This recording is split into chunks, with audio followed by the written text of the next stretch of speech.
नमस्कार दोस्तों, मेरे YouTube channel BS mathematics classes में आपका एक बार फिर से स्वागत है। आज का जो लेक्चर है वो BSc final year mathematics students के लिए है, जिसमें हम पेपर सेकंड कॉम्प्लेक्स एनालिसिस की बात करेंगे। और ये जो लेक्चर है ये आपके पेपर सेकंड कॉम्प्लेक्स एनालिसिस के चैप्टर नंबर 10 से रिलेटेड है और साथ ही साथ ये इस चैप्टर नंबर 10 का 8th लेक्चर है। इस लेक्चर के अंदर हम आगे एक और इम्पोर्टेंट थ्योरम की बात करेंगे, इसका नाम है आर्गुमेंट प्रिंसिपल। ठीक है भाई, इसका नाम है आर्गुमेंट प्रिंसिपल। और एक इसके अलावा एक और अन्य इम्पोर्टेंट थ्योरम की भी हम बात करेंगे, जिसका नाम है रूसे प्रमेय। ठीक है, इसका नाम क्या है? रूसे प्रमेय। तो आज का जो लेक्चर है वो आपके लिए काफी इम्पोर्टेंट लेक्चर है, तो इस लेक्चर को आप अच्छे से पढ़ें और साथ साथ इस वीडियो को आप एंड तक वॉच जरूर करें। ठीक भाई, क्यों? क्योंकि इसमें जितने भी आज के जो लेक्चर है उसके अंदर जितने भी रिजल्ट्स हैं उन रिजल्ट्स की हेल्प आपको कहाँ मिलेगी? आपको क्वेश्चन सोल्व करने में मिलेगी। ठीक है, तो आज के लेक्चर में हम दो इंपॉर्टेंट थ्योरम्स का अध्ययन करेंगे। एक तो अध्ययन करेंगे हम आर्गुमेंट प्रिंसिपल का और दूसरा हम अध्ययन करेंगे रूसे थ्योरम का। ठीक है भाई, तो देखो उनमें से आपकी सबसे पहली थ्योरम आती है आर्गुमेंट प्रिंसिपल। तो आर्गुमेंट प्रिंसिपल है, उसका स्टेटमेंट मैंने आपको सामने बोर्ड पर ही लिख दिया है। ठीक है, तो देखो आर्गुमेंट प्रिंसिपल का स्टेटमेंट क्या है? स्टेटमेंट में ये दिया गया है कि आपको एक समरस परिरेखा दी गई है सी। कहने का मतलब है एक आपको क्लोज्ड कंटूर दिया गया या फिर एक कंटूर दिया गया है सी। ठीक है, जिसके अंदर एक function F of Z define है। इस कंटूर सी के अंदर एक function F of Z define है, जिसके पास क्या है? जिसके पास फाइनाइट नंबर्स के अनंत तक है। ठीक है भाई, जिसके पास विचित्रता है, लेकिन कौन सी है? जिसके पास विचित्रता ओनली अनंत तक है और उनकी भी संख्या कितनी है? उनकी संख्या है परिमित। ठीक है, तो ये जो फलन एफ ऑफ जेड है, सम्मिश्र फलन एफ ऑफ जेड, इस परिरेखा सी के अंदर इन परिमित अनंत को के अतिरिक्त बाकी क्षेत्र पे क्या है? ये बाकी क्षेत्र पे विश्लेषित फलन है। ठीक भाई, बाकी क्षेत्र पे क्या है? विश्लेषित फलन। और साथ ही साथ आपको यह भी दिया गया है कि इस क्षेत्र के अंदर फंक्शन क्या है? नॉन जीरो है। कहने का मतलब है कि सी पर एफ ऑफ जेड की वैल्यू क्या है?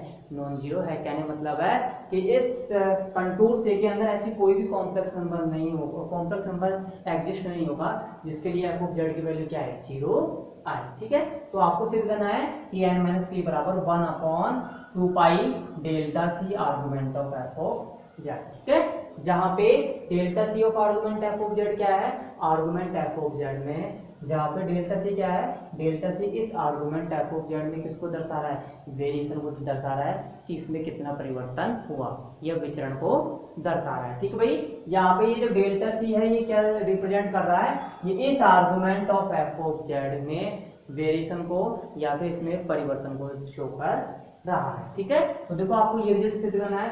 ये रिजल्ट आप लोगों को किस प्रकार से सिद्ध करना है ये भी बताएंगे हम। तो देखो सबसे पहले आपको क्या दिया गया है? सबसे पहले तो आपको क्या नाम से परिरेखा या एक कंटूर दिया गया सी, जिसके अंदर एक फंक्शन डिफाइन है, complex function F of Z, और उस एफ ऑफ जेड के पास अनंत है, लेकिन कितने? फाइनाइट अनंत। ठीक है, और इस सी के अंदर इस अनंत को के अतिरिक्त प्रत्येक बिंदु पे क्या ये फंक्शन विश्लेषित है और साथ ही साथ नॉन जीरो भी है। ठीक है, तो जो जो आपको इंफॉर्मेशन दी गई है वो लिखिए। सबसे पहले तो दिया गया है दिया गया है दिया गया है दिया गया है परिरेखा सी के अंदर, दिया गया है परिरेखा सी के अंदर एक सम्मिश्र फलन, एक सम्मिश्र फलन एफ ऑफ जेड परिभाषित है।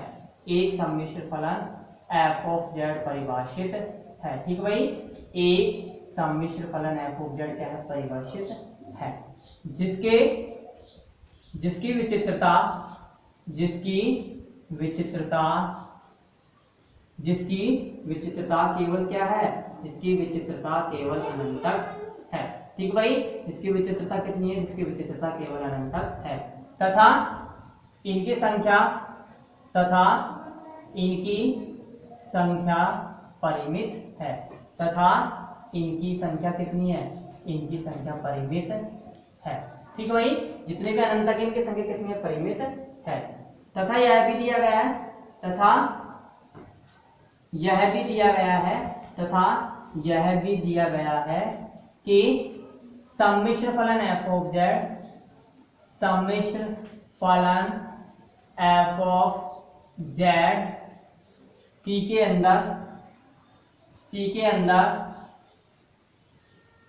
अशून्य है तथा तथा तथा इन परिमित अनंत को के अतिरिक्त तथा इन परिमित अनंत को के अतिरिक्त तथा इन परिमित अनंत को के अतिरिक्त तथा इन परिमित अनंत को के अतिरिक्त प्रत्येक बिंदु पर कैसा फंक्शन है, प्रत्येक बिंदु पर विश्लेषिक फलन है या एनालिटिक फंक्शन है। ठीक है, प्रत्येक बिंदु पर विश्लेषिक फलन है। ठीक है भाई, कौन सा फंक्शन है, एनालिटिक फंक्शन है। ठीक है, तो ये आपको इन्फॉर्मेशन दी गई। उसके बाद आपको करना क्या है, आपको क्या सिद्ध करना है, आपको सिद्ध करना है कि n माइनस टी बराबर 1/2 pi delta C argument of F हो गया। ठीक है, तो इसके लिए देखो तथा या फिर माना n तथा p, माना n तथा p फलन f ऑफ z की क्रमशः फलन f ऑफ z की क्रमशः शून्य तथा अनंत को की संख्या है, शून्य तथा अनंत को की संख्या है, शून्य तथा अनंत को की संख्या है। तब हम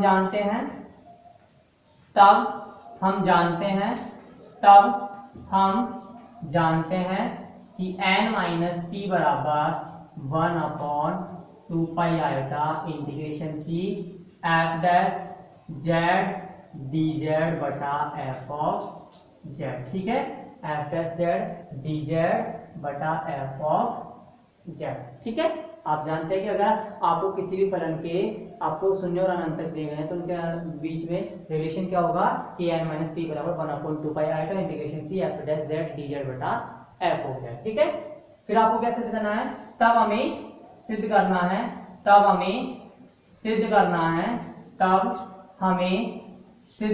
है कि n माइनस पी बराबर 1/2 pi delta C argument of F हो गया। ठीक है, तब हमें क्या सिद्ध करना है कि n माइनस पी बराबर 1/2 pi delta C argument of F हो गया। ठीक है, जहां delta C argument of F of Z में विचरण या परिवर्तन को दर्शाता है, विचरण या परिवर्तन को दर्शाता है। ठीक है भाई, क्या करता है delta C argument of F of Z में विचरण या परिवर्तन को दर्शाता है। ठीक है, तो ये आपको सिद्ध करना है। ठीक है, अब देखो ये आपकी समीकरण नंबर क्या होगी, एक होगी, इसको आप मान लीजिए समीकरण नंबर 1। तो समीकरण नंबर 1 से आप क्या लिख सकते हो, समीकरण 1 से n माइनस पी बराबर 1/2 pi iota integration C F dash Z D Z बटा एफ ऑफ जेड। ठीक है, n माइनस पी बराबर 1/2 pi iota integration C F dash Z D Z बटा एफ ऑफ जेड। ठीक है,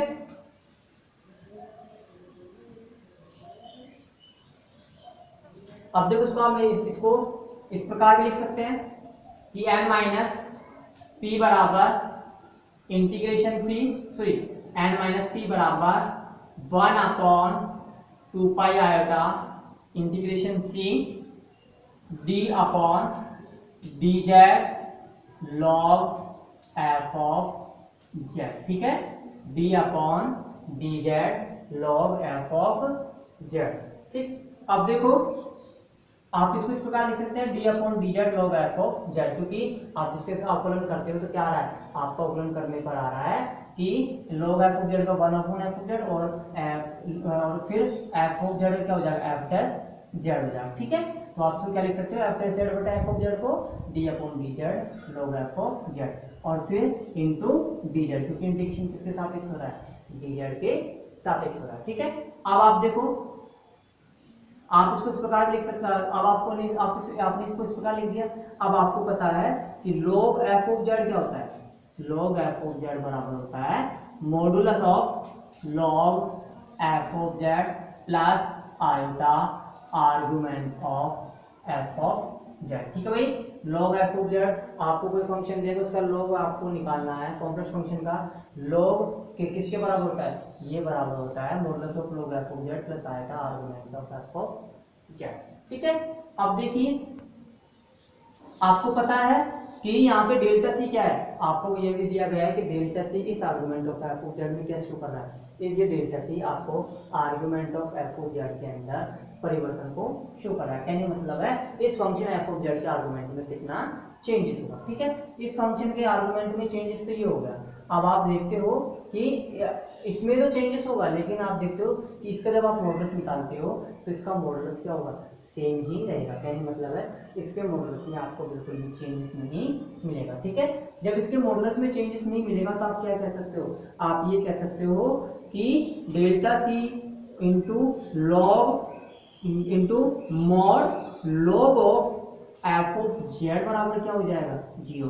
कहने का मतलब है modulus of log F of Z में परिवर्तन कितना होगा, परिरेखा सी के सापेक्ष 0 होगा। ठीक है भाई, इसमें कितना परिवर्तन होगा, इसमें परिवर्तन होगा 0। ठीक है, अब देखो आप इसको इस प्रकार भी लिख सकते हो, आप इसको इस प्रकार भी लिख सकते हो। देखो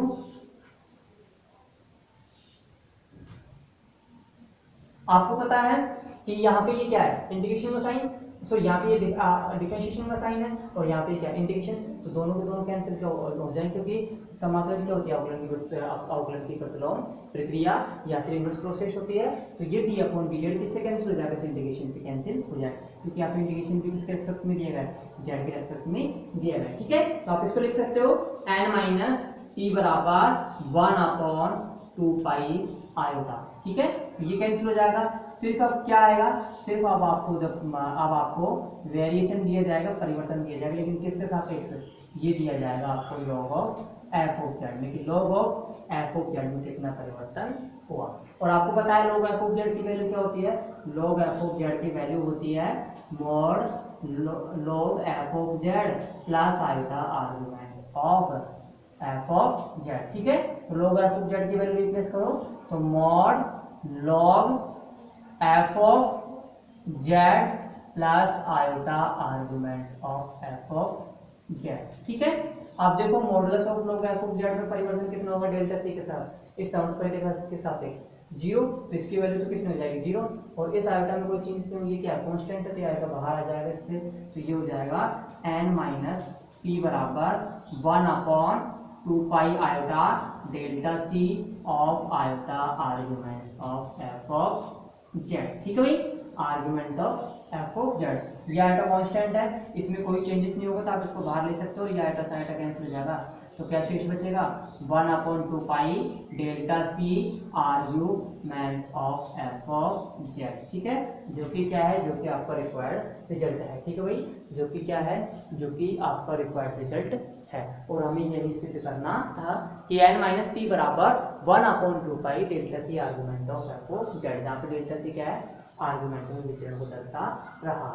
ठीक है भाई, तो ये आपका कंप्लीट रिजल्ट होता है, पूर्णांक क्रम कंप्लीट होती है। अब इसके बाद देखो, इसके बाद आपको एक उप प्रमेय दी गई है, आपको एक उप प्रमेय दी गई है। ठीक है भाई, आपको एक उप प्रमेय दी गई है जो कि आपकी 10.4.3। ठीक है भाई, जो कि है आपकी 10.4.3। इसके अंदर आपको क्या दिया गया है, इसके अंदर आपको समृद्ध परिरेखा सी के अंदर अगेन एक और फंक्शन डिफाइन किया गया है। ठीक है भाई, एक function complex function F of Z define किया गया है इसके अंदर समृद्ध परिरेखा सी के अंदर। ठीक है भाई, परिरेखा सी के अंदर, और साथ ही साथ इसके पास अनंतकों की संख्या कितनी है, इसके पास अनंतकों की संख्या भी कितनी है, 0 है। कहने का मतलब है फॉल्स की वैल्यू कितनी दी गई यहाँ पे 0, और साथ ही साथ ये फंक्शन एफ ऑफ जेड क्या है, ये function F of Z non zero है, ईच जेड बिलोंग्स टू सी के लिए। ठीक है, तो आपको क्या सिद्ध करना है, आपको सिद्ध करना है कि n बराबर क्या होगा 1 upon 2 pi delta C argument of F of Z. ठीक है भाई, आपको पता है इस रिजल्ट में आपको ये दिया गया है कि कोई भी फलन है जो कि समृद्ध परिरेखा सी पर डिफाइन है। ठीक है भाई, साथ के साथ उसके पास परिमित अनंत तक है और उनके अतिरिक्त फंक्शन क्या हुआ पूरे उस पर समृद्ध परिरेखा सी पर विश्लेषिक है, तो आप क्या कह सकते हो कि इसके शून्य और पोल्स के बीच में डिफरेंस कितना होगा, क्या क्या रिलेशनशिप होगा, या फिर इनका डिफरेंस कितना होगा, इनका डिफरेंस होगा 1/2 delta T argument of F of Z. कहने का मतलब है कि function F of Z define है कहाँ, function F of Z define है परिरेखा सी के अंदर, और फंक्शन एफ ऑफ जेड के पास कितने पोल्स हैं, फाइनाइट पोल। दूसरी बात, एफ ऑफ जेड सी के अंदर जीरो नहीं है, मतलब नॉन जीरो है, ठीक भाई। और इसके आपने जीरोज मान लिए एन और पोल्स मान लिए पी, तो आपको रिलेशन पता है कि इनके बीच में रिलेशन कितना होता है, या इनका डिफरेंस कितना होता है, इनका डिफरेंस होता है एन माइनस पी बराबर 1/2 delta T argument of F of Z. लेकिन कोरोलरी के अंदर आपको इसके पोल्स की संख्या कितनी दी गई, जीरो, तो पोल्स की संख्या जीरो दी गई, तो आप इस पोल्स की संख्या पी का मान यहाँ रिप्लेस करो तो रिक्वायर्ड रिजल्ट भी आपको मिल जाएगा, ठीक है। तो इसके उपक्रम में करना क्या है, उपक्रम के अंदर आपको फंक्शन देगा, उसके पास अनंत तक नहीं है, मतलब अनंत को की संख्या जीरो है, अनंत को संख्या जीरो मतलब पी का मान क्या है, जीरो है, ठीक है भाई। तो इस पी का मान इस रिजल्ट में रिप्लेस कीजिए, यहाँ से आपको ये रिजल्ट मिल जाएगा, ठीक है। अब उसके बाद आता है आपका नेक्स्ट क्या, रूसी प्रमेय, जो कि क्या है आपके इस चैप्टर की सबसे इंपॉर्टेंट थ्योरम है, ठीक भाई, जो कि आपके इस चैप्टर की सबसे इंपॉर्टेंट थ्योरम है और लास्ट थ्योरम है, ठीक भाई, इंपॉर्टेंट भी है साथ ही साथ लास्ट थ्योरम है। तो देखो रूसी प्रमेय,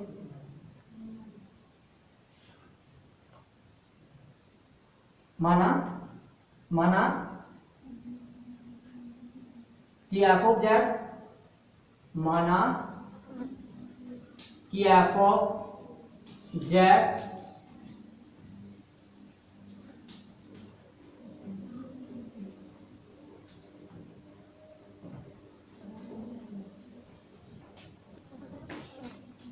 माना कि एफ ऑफ जेड तथा जी ऑफ जेड तथा जी ऑफ जेड समवृत्त परिरेखा सी पर, समवृत्त परिरेखा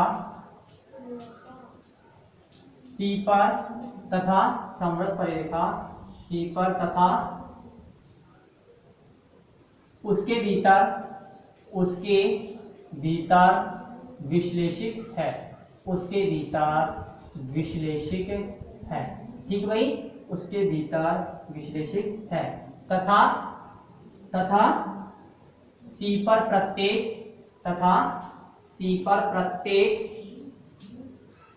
जेड के लिए, तथा सी पर प्रत्येक जेड के लिए modulus of G of Z less than क्या है, modulus of F of Z, ठीक है, modulus of G of Z less than modulus of F of Z. तो सी के अंदर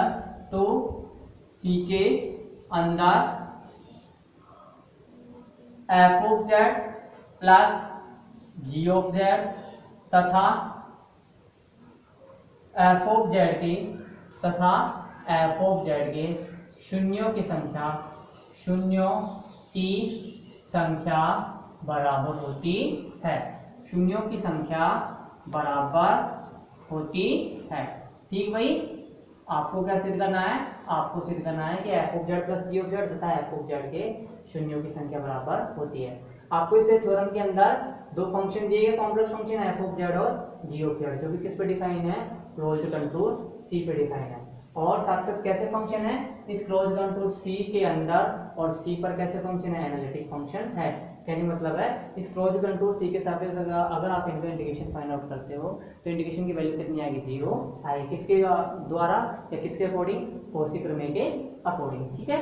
साथ ही साथ आपको क्या दिया गया है, इस समवृत्त कंटूर सी के अंदर, सी पर प्रत्येक जेड के लिए, कहने मतलब प्रत्येक जेड के लिए modulus of G of Z less than क्या, modulus of F of Z, ठीक है भाई, modulus of G of Z greater than modulus of F of Z. अब देखो modulus of G of Z less than modulus of F of Z, आपको पता है modulus के लास्ट सबसे न्यूनतम मान क्या होता है, मॉडुलस का सबसे न्यूनतम मान होता है जीरो, ठीक है। अगर आप मोड जी ऑफ जेड की वैल्यू जीरो मानते हो, मोड जी ऑफ जेड की वैल्यू जीरो मानते हो, तो आप क्या कह सकते हो कि मोड एफ ऑफ जेड की वैल्यू जीरो नहीं है, कहने मतलब है ईच जेड बिलोंग्स टू सी के लिए एफ ऑफ जेड जीरो नहीं है, तो मॉडुलस एफ ऑफ जेड भी जीरो नहीं है। दोबारा देख लीजिए, आपको क्या दिया गया है, mod ji of Z less then mod F of Z, ठीक है। मान के चलिए किसी ना किसी जेड के लिए, मान के चलिए किसी ना किसी जेड बिलोंग्स टू सी के लिए जी ऑफ जेड की वैल्यू कितनी आ गई, 0 आ गई। जी ऑफ जेड की वैल्यू 0 आ गई तो आप क्या कह सकते हो कि मॉड जी ऑफ जेड की वैल्यू क्या आ गई, 0। ठीक है, मॉड जी ऑफ जेड की वैल्यू 0 होगी, लेकिन आपको पता है मॉड जी ऑफ जेड किससे छोटा है, मॉड जी ऑफ जेड छोटा है मॉड एफ ऑफ जेड से। ठीक है, मतलब मॉड एफ ऑफ जेड 0 से बड़ा है, मॉड एफ ऑफ जेड 0 से बड़ा है, डेट मींस आप क्या रिजल्ट निकाल सकते हो कि एफ ऑफ जेड क्या है, नॉन जीरो फंक्शन है। ठीक है भाई, एफ ऑफ जेड क्या है, F of Z non zero function है। ठीक है, F of Z non zero function है, तभी उसका मॉडुलस क्या होगा, उसका मॉडुलस भी नॉन जीरो होगा। ठीक है, अब देखो F of Z non zero है तो F of Z plus G of Z भी क्या होगा, नॉन जीरो होगा।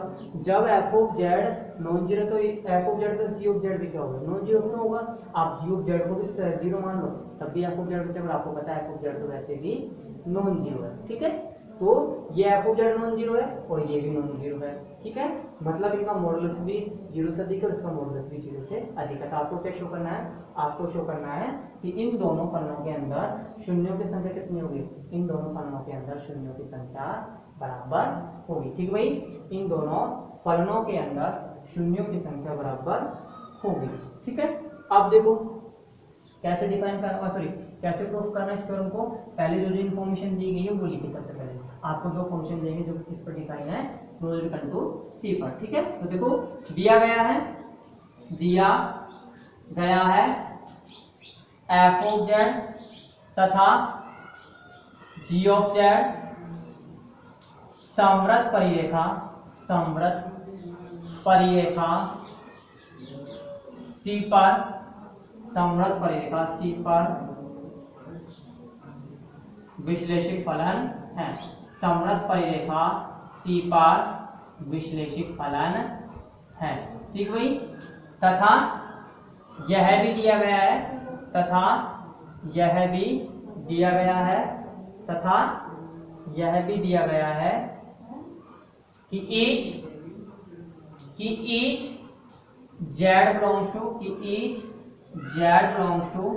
C के लिए, each z belongs to C के लिए mod g of z less than क्या है, मॉड f of z। ठीक है भाई, आपको क्या दिया गया है कि each z belongs to C के लिए mod g of z less than mod f of z, that is C पर f of z कैसा फंक्शन है, that is C पर f of z कैसा फंक्शन है, नॉन जीरो फंक्शन है। ठीक भाई, कैसा फंक्शन है, नॉन जीरो फंक्शन है। अब देखिए C पर f of z non zero function है तो आपको क्या शो करना है, आपको शो करना है कि f of z plus g of z तथा f of z के शून्यों की संख्या क्या होगी, बराबर होगी। ठीक है, तो देखिए तब हमें सिद्ध करना है कि फलन f of z plus g of z तथा f of z के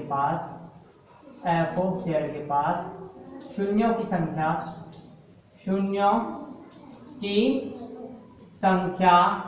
समान होगी। ठीक भाई, शून्यों की संख्या समान होगी। ठीक भाई, f of z plus g of z तथा f of z के पास शून्यों की संख्या क्या होगी, समान होगी। ठीक है, अब देखो आपको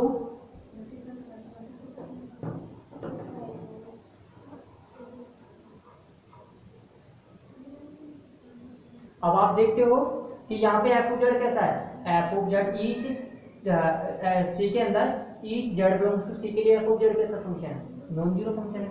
ठीक भाई, कैसा फंक्शन, नॉन जीरो फंक्शन है, नॉन जीरो फंक्शन है तो कहने का मतलब है कि each z belongs to C के लिए f of z की वैल्यू जीरो नहीं आएगी, मतलब इस C के अंदर f of z का कोई भी जीरो एग्जिस्ट नहीं है। कहने का मतलब आप क्या कह सकते हो कि समवृत्त परिरेखा, अतः समवृत्त परिरेखा C के अंदर f of z तथा f of z plus g of z का कोई शून्य नहीं है। ठीक भाई, कोई शून्य नहीं है। आप इसको इस प्रकार लिख सकते हो, क्योंकि समवृत्त परिरेखा सी के अंदर एफ ऑफ जेड तथा F of Z plus G of Z कोई शून्य नहीं। क्यों नहीं है? क्योंकि आपको पता है ईच जेड बिलोंग्स टू सी के लिए एफ ऑफ जेड कैसा फंक्शन नॉन जीरो। जब ये नॉन जीरो फंक्शन है तो मतलब इसकी वैल्यू जीरो नहीं होगी, तो इसका कोई भी जीरो नहीं होगा। और जब इसका कोई भी सी के अंदर कोई जीरो नहीं है तो F of Z plus G of Z का कोई जीरो नहीं होगा। ठीक है, तो आप क्या कह सकते हो? आप कह सकते हो कि चूंकि समग्र परिरेखा सी के अंदर एफ ऑफ जेड तथा F of Z plus G of Z का कोई शून्य नहीं है। ठीक है, अब आप क्या करो, आप इसको एक फंक्शन मानिए कि माना कैपिटल एफ ऑफ जेड बराबर जी ऑफ जेड बटा एफ ऑफ जेड। ठीक है, माना कैपिटल एफ ऑफ जेड बराबर जी ऑफ जेड बटा एफ ऑफ जेड। ठीक है, अब आपको पता है कि mod G of Z less than क्या? मोड एफ ऑफ जेड के। तो mod G of Z less than mod F of Z के है। दैट मींस आप क्या कह सकते हो? आप ये कह सकते हो कि मोड एफ ऑफ जेड की वैल्यू क्या होगी? मोड एफ ऑफ जेड की वैल्यू 1 से कम होगी। क्यों होगी? क्योंकि आपको पता है कि मोड जी ऑफ जेड की वैल्यू क्या है? मोड जी ऑफ जेड की value mode F of Z से कम है। ठीक भाई, मोड जी ऑफ जेड की वैल्यू किससे कम है? मोड एफ ऑफ जेड से कम है। तो आप क्या कह सकते हो कि mod F of Z less than 1। ठीक है, mod F of Z less than 1। अब mod F of Z less than 1 है तो आप क्या लिख सकते हो? F of Z G of Z की वैल्यू, जी ऑफ जेड की वैल्यू लिख सकते हो आप क्या? F of Z into capital F of Z. ठीक है, आप क्या लिख सकते हो? F of Z into capital F of Z. ठीक है, यहाँ से आप किसकी वैल्यू फाइंड आउट कर सकते हो? यहाँ से आप जी ऑफ जेड की वैल्यू भी फाइंड आउट कर सकते हो। ठीक है, तो जी ऑफ जेड हो जाएगा जी ऑफ जेड बराबर capital F of Z into small F of Z. ठीक है, आप क्या करो, अब आप यहाँ से जी ऑफ जेड की वैल्यू निकाली तो आप जी डैश जेड की वैल्यू भी निकाल लीजिए। ठीक है, जी डैश जेड की वैल्यू कितनी होगी? जी डैश जेड की वैल्यू दो फंक्शन है मल्टीप्लिकेशन में, तो एक तो कांस्टेंट हो दूसरे का डिफरेंशिएशन करो। ठीक है, तो इससे वैल्यू निकल जाएगी आपकी। तो इसकी वैल्यू हो जाएगी capital F dash Z into F of Z plus capital F of Z into F dash Z.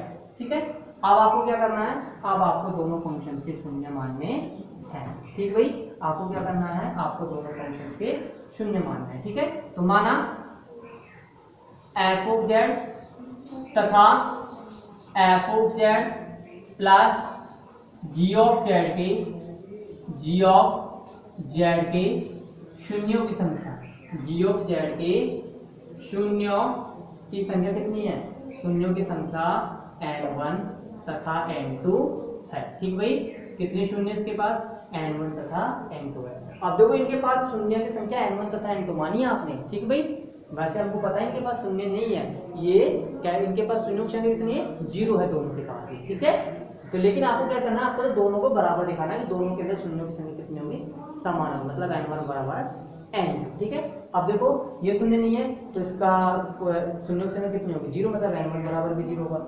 इसके शून्य नहीं है, ये शून्य नहीं है तो इसके शून्यों की संख्या कितनी होगी? शून्यों की संख्या भी जीरो होगी, मतलब n2 बराबर जीरो। तो मतलब आपको क्या शो करना है? n1 बराबर n2 बराबर जीरो शो करना है। ठीक है, अब देखो आपने लास्ट जो आपकी कॉर्लरी थी या फिर उत्तर थी उसमें आपने क्या पढ़ा कि कोई function F of Z analytical किसी भी समग्र परिरेखा सी के अंदर और उसके पास अनंतकों की संख्या नहीं है, मतलब उसके पास अनंतक नहीं है, तो आपने क्या रिजल्ट निकाला था कि उसकी जीरोज की वैल्यू कैसे फाइंड आउट करोगे? n बराबर 1/2 pi delta C argument of F of Z. ठीक है, आपने किस प्रकार से फाइंड आउट किया? आप अनंतकों को शून्यों की संख्या फाइंड आउट किया आपने n बराबर 1/2 pi delta C argument of F of Z. ठीक है, तो इसी प्रकार लिख सकते हो कि अतः n1 बराबर क्या हो जाएगा? अतः n1 बराबर 1/2 pi integration C F dash Z बटा F of Z D Z. ठीक है, या तो 1/2 pi delta C argument of F of Z लगाओ, चाहिए लगाओ, दोनों की वैल्यू भी सेम है। तो n1 बराबर क्या हो जाएगा कि 1/2 pi integration C F dash Z upon F of Z D Z. और n2 बराबर क्या हो जाएगा? n2 बराबर हो जाएगा 1/2 pi integration C F dash Z plus G dash Z into G of Z बटा F of Z plus G of Z. ठीक है, अब क्या करो? अब आपको इन दोनों का वैल्यू बराबर दिखानी है, मतलब n1 बराबर n2, n1 बराबर n2 दिखाना था, आप n1 माइनस n2 बराबर 0 दिखा दीजिए, ठीक है। तो n1 माइनस n2 की वैल्यू निकालिए, आपको दिखाना है n1 बराबर n2, ठीक है। आप क्या दिखा दो कि n1 माइनस n2 की वैल्यू क्या है, 0 के बराबर, तो आप n1 minus n2 find out कीजिए, ठीक है। n1 minus n2 find out करने के लिए क्या आता है, n1 माइनस n2 क्या होगा, n1 माइनस n2 होगा 1/2 दोनों से कॉमन आ रहा है, ठीक है भाई। इंटीग्रेशन c भी दोनों से कॉमन आ रहा है और dz भी कॉमन आ रहा है, तो क्या शेष बचेगा, f डैश z बटा f of z minus f dash z plus g dash z बटा f of z plus g of z, ठीक है, इंटू dz। अब आप यहाँ से एलसीएम ले लीजिए, एलसीएम लेने के पश्चात कितना हो जाएगा, ये हो जाएगा इंटीग्रेशन c, एलसीएम तो आ जाएगा आपका f of z into f of z plus g of z, ठीक है। यहाँ से मल्टीप्लाई कीजिए तो ये हो जाएगा f dash z into f of z, ठीक है, f dash z into f of z plus f dash z g of z minus f of z f dash z, ठीक है, minus f of z g dash z, ठीक है। तो ये आ जाएगा। अब देखिए आप यहाँ से कि यहाँ से f dash z into F of Z और f dash z into F of Z की वैल्यू क्या हो रही है, कैंसिल हो रही है, ये कैंसिल हो जाएगा। क्या बचेगा, f dash z G Z minus F of Z G dash Z, ठीक है। अब इसकी वैल्यू देखिए, इसकी वैल्यू कितनी होगी, तो इसकी वैल्यू होगी क्या नाम से आपकी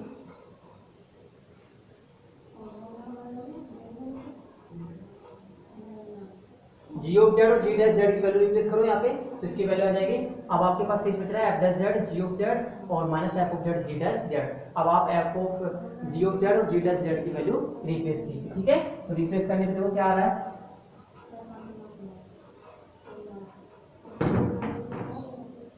n1 माइनस n2 बराबर 1/2 पाई 1/2 pi iota 1/2 pi iota integration c f dash z g of z minus f of z g dash z, ठीक है, बटा f of z into F of z plus g of z, ठीक है, into dz।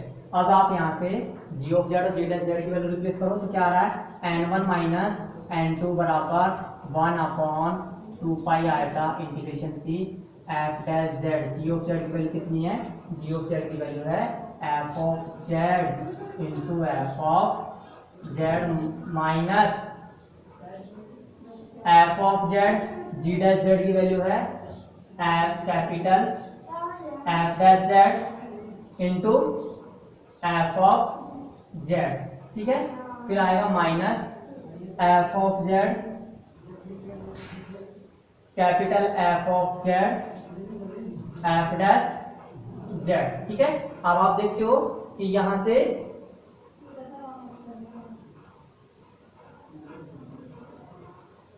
f dash z capital f of z small f of z, f dash z capital f of z into f of z, ये इससे cancel हो जाएगा, ठीक है भाई। ये क्या हो जाएगा, ये इससे कैंसिल हो जाएगा, ठीक है। अब देखो ये कैंसिल हो गया, बटे में क्या है, बटे में आपके पास f of z into F of z plus g of z into dz, ठीक है। अब आप देखो यहाँ से देखते हो तो सिर्फ क्या शेष बच रहा है, minus F of Z capital F dash Z और स्मॉल एफ ऑफ जेड, ठीक है। तो देखो क्या आ रहा है, n1 माइनस n2 बराबर 1/2 pi iota integration c minus F of Z F dash Z F of Z, ठीक है। अब देखो यहाँ से क्या कैंसिल हो रहा है, यहाँ से कैंसिल हो रहा है एफ ऑफ जेड, ठीक है भाई। यहाँ से क्या कैंसिल हो रहा है, यहाँ से कैंसिल हो रहा है एफ ऑफ जेड, आप देखो यहाँ से एफ ऑफ जेड कैंसिल हो रहा है, ये एफ ऑफ जेड से ये एफ ऑफ जेड क्या हो गया, कैंसिल हो गया।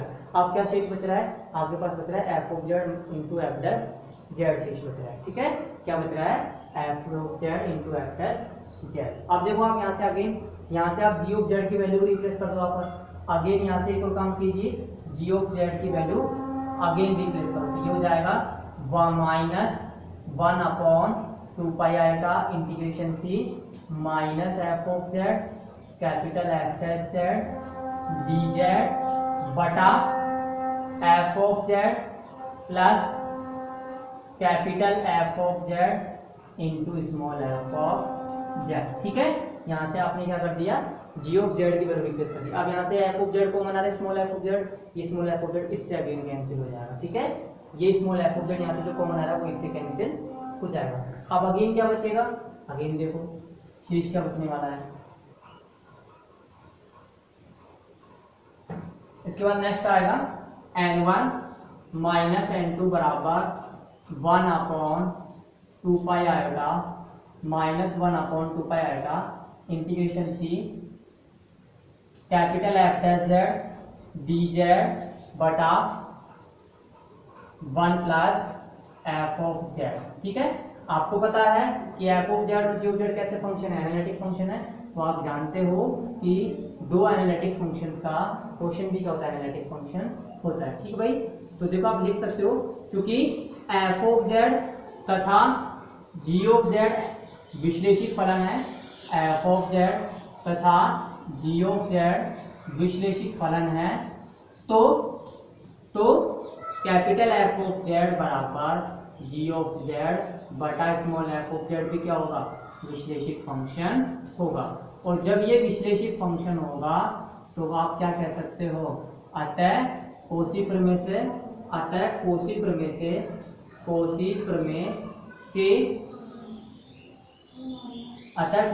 से संवृत परिरेखा सी के लिए, संवृत परिरेखा सी के लिए integration C capital F dash Z D Z बटा 1 प्लस एफ ऑफ जेड बराबर क्या हो जाएगा, 0 हो जाएगा। मतलब इस इंटीग्रेशन की वैल्यू कितनी हो जाएगी, 0। और जब इसकी वैल्यू 0 हो जाएगी तो आप क्या कह सकते हो कि n1 माइनस n2 बराबर 0, दैट मीन्स n1 बराबर n। ठीक है, मतलब आप ये कह सकते हो कि दोनों फलनों के अंदर शून्यों की संख्या क्या होगी, समान होगी। और आज का जो लेक्चर है वो यहीं पे कंप्लीट होता हुआ। धन्यवाद।